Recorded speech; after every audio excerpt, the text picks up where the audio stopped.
Pemirsa, Anda kembali lagi di iNews Prime dan kami mengajak Anda untuk bergabung bersama kami untuk memberikan pendapat di line telepon di 0213927456 di 0213927456.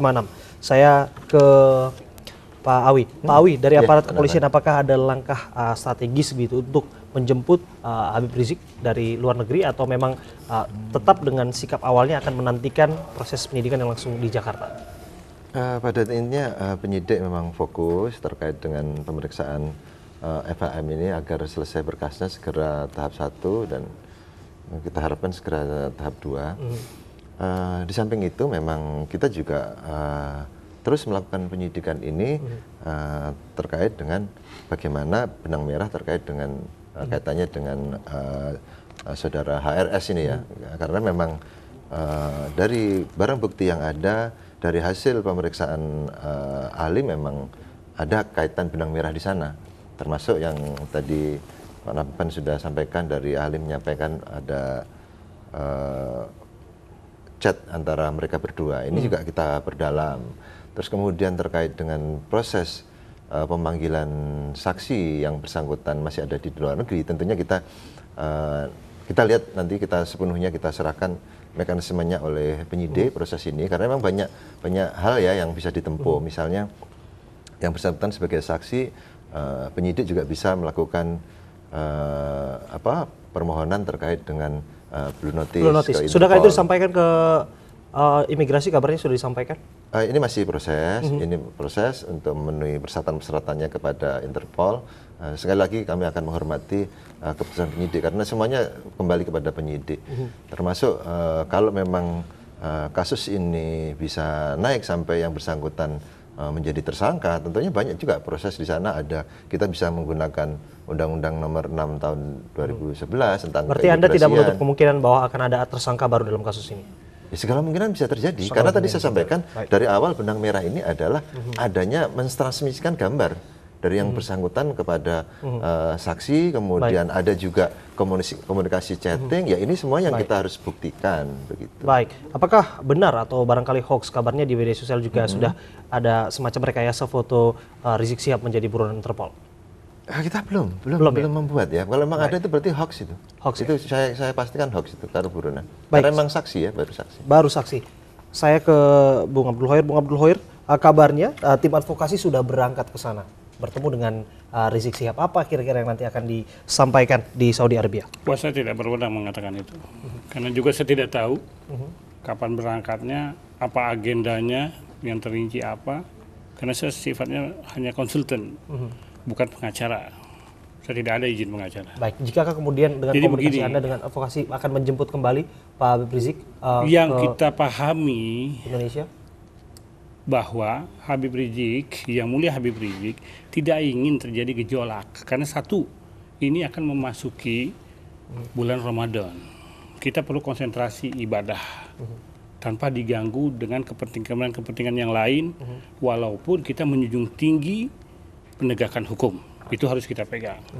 Tapi banyak yang bermain, banyak yang menunggangi kasus ini. Kita tidak ingin timbul kegaduhan baru. Baik. Pasca kasus Ahok ini. Baik. Gejolak dan kegaduhan seperti apa sebetulnya kira-kira ketika Pak Rizik Syihab juga saya yakin nanti akan dimunculkan? Proses hukum itu akan tetap berjalan.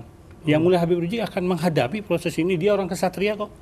Semua kasus-kasus berat dihadapi, bukan hanya di tingkat penyidikan. Masuk penjara pun dihadapi.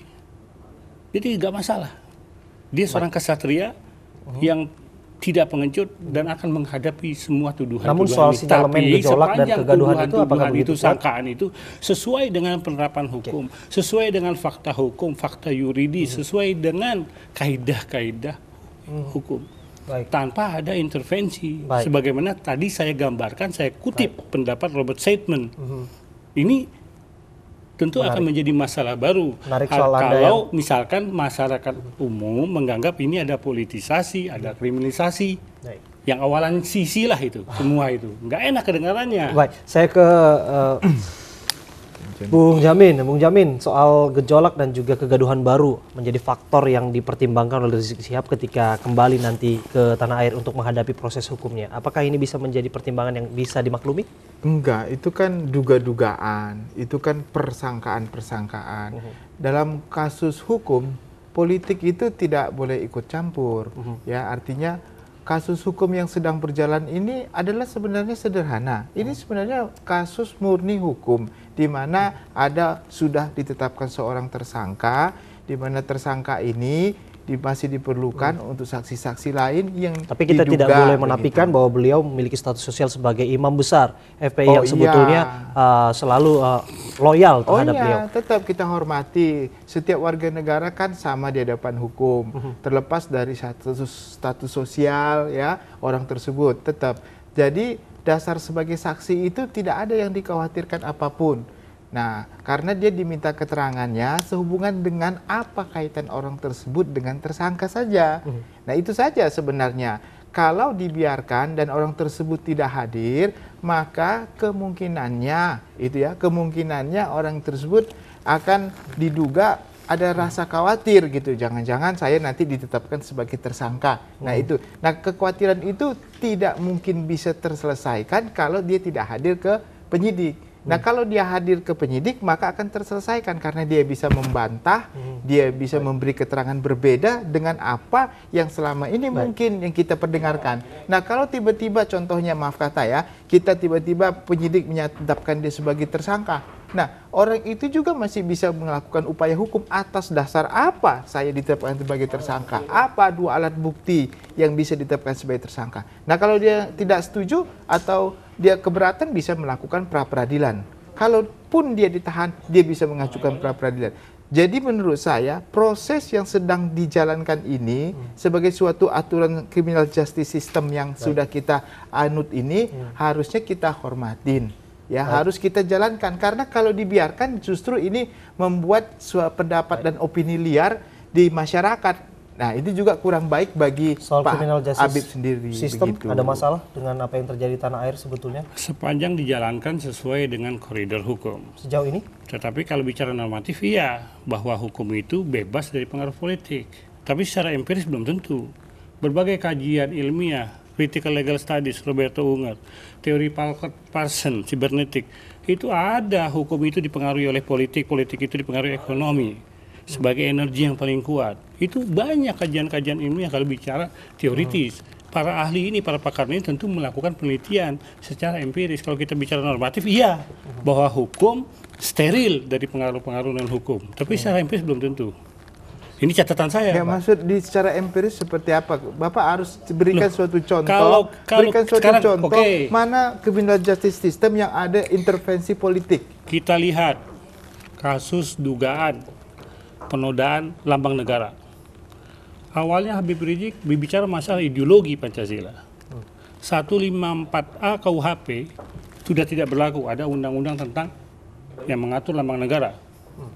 Di situ ditegaskan perbuatan yang menodai itu menulisi, mencoret, menggambar, merusak lambang negara. Lambang negara itu burung Garuda dengan simbol Bhinneka Tunggal Ika. Habib Rizik hanya mengatakan secara fakta bahwa Bung Karno menempatkan ketuhanan yang Maha Esa di sila kelima. Nah, ini bukan menodai, menghina Pancasila. Nggak masuk ini. Karena ideologi Pancasila belum ada aturannya, yang ada lambang negara. Apakah itu kan politik? Baik, ada yang komentar soal ini? Nah, saya kira itu ini kita bicara fakta hukum, fakta yuridis. Bukan. Tetapi kalau tidak tepat dilaksanakan, berarti di sini ada penerapan hukum yang tidak tepat. Kalau tidak tepat, ada kekuasaan yang mempengaruhi. Contoh lagi. Itu tindak pidana tuntutan yang ada jaksa penuntut umum kaitannya terhadap kasus Ahok. Dengan lambang-lambang negara. Tuntutan jaksa penuntut umum terhadap kasus Ahok. Kenapa Pak di situ?